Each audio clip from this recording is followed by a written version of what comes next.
Hello, thank you for joining me. I may have touched on this before, but now it seems as topical as ever with environmental issues very much in the public radar, so to speak. And no, I don't believe that Extinction Rebellion's tactics have necessarily made that so. I think a variety of factors are at play there. But anyway, that's why I think it's topical. I want to talk about the Green Party of England and Wales. Specifically, there's a lot of parties in different countries that go by the name. I'm talking specifically about the one in the UK because I don't know enough about the other ones to really comment. And specifically why I will never ever vote for them. A few disclaimers to make here. In what I will be doing, criticising the Green Party of England and Wales, is not the same as having a swipe at everyone who supports the Greens. I have friends who support the Green Party. Like any political party, there's going to be a range of people involved. Whilst it certainly attracts particular ideology, I would never say every single person in the party. It's not something that's my focus. My focus is on the ideology and direction of the party as a whole and its leadership. So it's not intended as a swipe at individual Greens, although certainly there's a lot of opinions looking at their Facebook pages that I would take issue with. So, in every political party there are individuals I would agree with and disagree with. My focus here is on the party as a whole. I do find a lot of their positions very concerning. I think that the Green Party presents themselves as kind of concerned environmentalists who are taking bold action. I think beneath the surface they're actually pretty extreme. Some of their positions are just downright absurd, reckless, and I would say extreme. So I'm going to break this down and look at a few areas particularly that concerns me about the Green Party of England and Wales. I keep emphasising of England and Wales, and that's actually, I'll use that as my first point. The Greens do not believe in the United Kingdom. So this is a party that aspires for government, but they do not believe in the United Kingdom. They supported Scottish independence in 2014. And as far as I'm concerned, a party that is for the breakup of this country, or at least is apathetic to it, is in no position to govern it. It just goes without saying. How can they aspire to be a party of government? Actually, I don't really believe that they do aspire to that. I think they're professional protesters, but, assuming that any of them have significant ambitions and want to be a party of government, a government of what? Of England? They don't believe in the United Kingdom. So that immediately is, produces question marks over their validity as a nationwide party. They'll say they work closely with their sister parties in Northern Ireland and Scotland, but, unlike the Conservatives and Labour, which have parties for each of the home nations but still work together as a national party in terms of what they deliver, in terms of not so much what they deliver, but rather what their agenda is to be a party of government. I mean, Labour in England may have disagreements with Labour in Scotland, likewise with the Tories, but they're still unionist parties. The Greens are not a unionist party. So if you're, pro-environment, but you don't want to see your country broken up, the Greens don't believe in the UK. Or at least they don't believe in it enough to recognise what Scottish independence would mean. That's point one. Point two is very personal to me, and it's about crime and justice. The Greens are absolutely the last party I would look to for confidence when it comes to crime and justice. Absolutely the last. I would sooner vote for Corbyn's Labour or the SNP than the Green Party when it comes to crime and justice. Now, of course, they will never say, we support the abolition of prison. Okay, they're reckless, but they're not stupid. But I think that if they were really, really honest with the public, I think they would, given half a chance, try something like that. I really do. In their 2015 manifesto, they specifically said, I looked at it, they specifically said that they are against the principle of judicial punishment. They believe that justice should be based entirely on rehabilitation. They do not believe in punishment at all. So if you have some thug that rapes a woman at knife point, if you have an arsonist who burns someone from their home, if you have a gang that viciously beat an innocent victim to within an inch of their life, if you have racist thugs attacking a migrant, or a bunch of migrants attacking an innocent victim, whatever the case may be, these very serious life-destroying crimes, the Green Party doesn't believe that they should face punishment. They'll deny that, of course. You put that to a Green, they'll say, oh no, that's not our position. But if you look, every time that the subject of law and justice is raised, the Greens are always on the side of leniency. They are always on the side of being against judicial punishment. And I am a strong believer that you cannot have justice without accountability. Punishment, injustice is accountability. It's saying you have done this and you're going to be held accountable for that. I don't know how you can have justice without it. I just don't see how you can have a situation where you can call something justice if it isn't the case of the criminal being held to account. So I absolutely do not trust the Greens when it comes to crime. I think there's individual members of the Greens who are probably sensible enough on this subject, but as a party, no way. They're absolutely the last party I would vote for. And I think they need to be much more scrutinised as to what their ultimate agenda is when it comes to prisons. They'll say they're for penal reform, which is fine, but I think if you push them deeper and if they were really honest, they'd like to see penal abolition, which is incredibly reckless. And this point, I guess, ties into my first point regarding what it is, what the definition of the United Kingdom is, the basic principle of this country. Do the Greens believe in this country? In their heart, do they really believe in this country?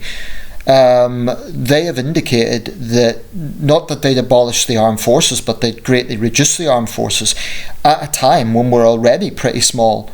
In proportion to the size of our GDP and so on. The British military is quite small by manpower. At a time when we see a resurgent Russia, a hostile China, in a very uncertain world, it is not sensible, it's certainly not pacifist to be saying let's reduce the military. That's just reckless. So I think that's another area that they need to be closely scrutinised on. The Green attitude to immigration is basically open door. They do not want any checks. They do not want any scrutiny whatsoever. And if you disagree with them, you're a horrible racist. So the Greens have a very black and white mentality when it comes to immigration. Basically, they're for it, and if you disagree with them, you're a racist. That's how they see it.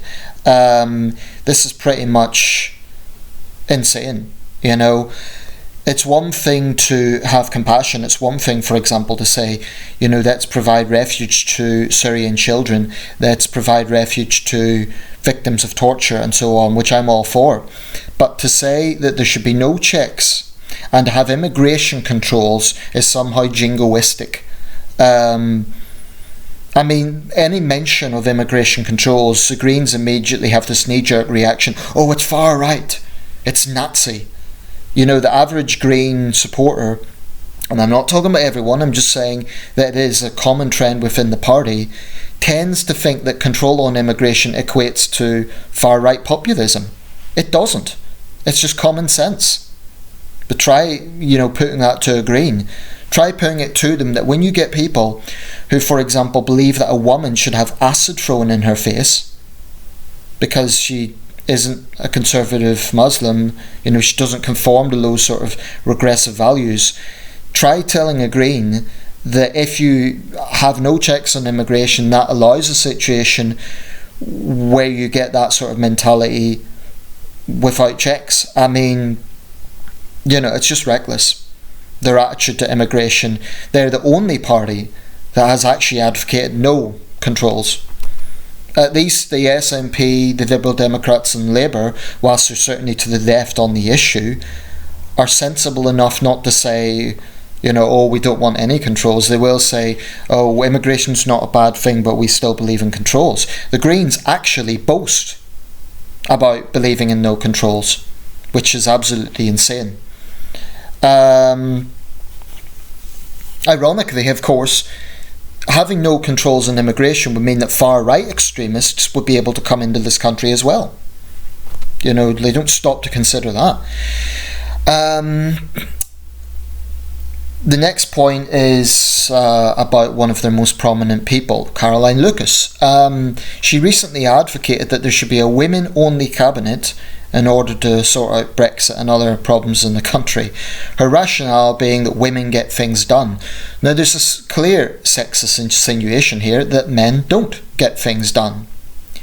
So it's basically putting up gender stereotypes as she sees them. It's blatant sexism. Just imagine if a male MP advocated something like that. It would be absolutely, he would lose his job. So I do not see why Caroline Lucas should get away with sexism. Maybe she's trying to pitch to feminists, I don't really know, but it's ridiculous. And it's baseless. As a policy matter, it makes not much sense. I don't really know what the logic is, and it isn't going to happen anyway. But the point is, she shouldn't be allowed to get away with blatantly sexist propositions that no man would be able to get away with.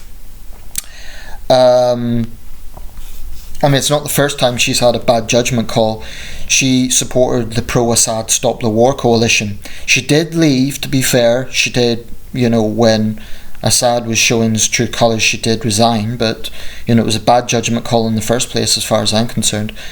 And I'll come to the last point now. The Greens are obviously known for being an environmental party. That's what you expect, and I don't actually have a problem with that on the surface. I do think that climate change is a major issue, and the Greens can say we cared about this before it was popular. However, they are basically wholeheartedly supporting Extinction Rebellion. Hardly surprising. Jonathan Bartley, their co-leader, has been arrested several times. Now, they might think this is brave and rebellious and noble, but the vast majority of the public don't support Extinction Rebellion and their tactics. And I'm not going to repeat everything I've said in the other videos, but the tactics are simply backfiring. Now, people can say that incident at Canning Town, apparently, most Extinction Rebellion people didn't support that, but that's what the movement... It's kind of like a Frankenstein's monster. Roger Hallam has basically advocated to the members they could do whatever they want because, hey, the bigger issue is all that matters. So they are basically taking matters into their own hands. The Greens support this. The Greens support Extinction Rebellion wholeheartedly. In theory, they're separate organisations. One's a political party, the other's a protest movement. But, the Greens wholeheartedly support their tactics. So it just leads me to the conclusion that there's been a few points this party has made a fair impact electorally. In 2015 they got over 1 million votes, I believe. That was probably their most successful year yet. In 2017 that significantly decreased. One could argue a lot of that went to Labour, who knows. But ultimately I think the Greens are just professional protesters. I don't think they really want to be in government. I think they are most comfortable when they're protesting and when they're saying how bad it is and how terrible the government is and how little we're supposedly doing, even though Britain is doing a lot more than a lot of countries. And where do you go from that? They will say protest has a rich history in democracy, and it does, but that's all very well, but where do you go from that? It's all very well criticising. I don't see much that the Greens actually propose that is workable. So all in all, I have very little respect for them. I think at best they're kind of a bit naive, but at worst I think they're actually pretty extreme. If you dig deeper to some of their policy positions, they're green on the outside, they're pretty red on the inside. But for all the issues I've named, particularly the crime issue, I have to say, that's personal for me, because at 16 I was driven from a home by gangs, and it was a horrible experience. So when I see a political party with the views on crime that they have, so reluctant to understand the need for justice. I just feel nothing but contempt, to be quite honest, for the party. Not so much for the individuals, but for the party. So for all those reasons, I will never vote Green, and I would, if you're on the fence with the Green Party, I would just urge you to look deeper. I think a lot of people support the Greens because they think, oh well, they're an environmental party and it's a very important issue these days. But look at other policy areas. Look a bit deeper beneath the surface. In my opinion, they're actually pretty extreme.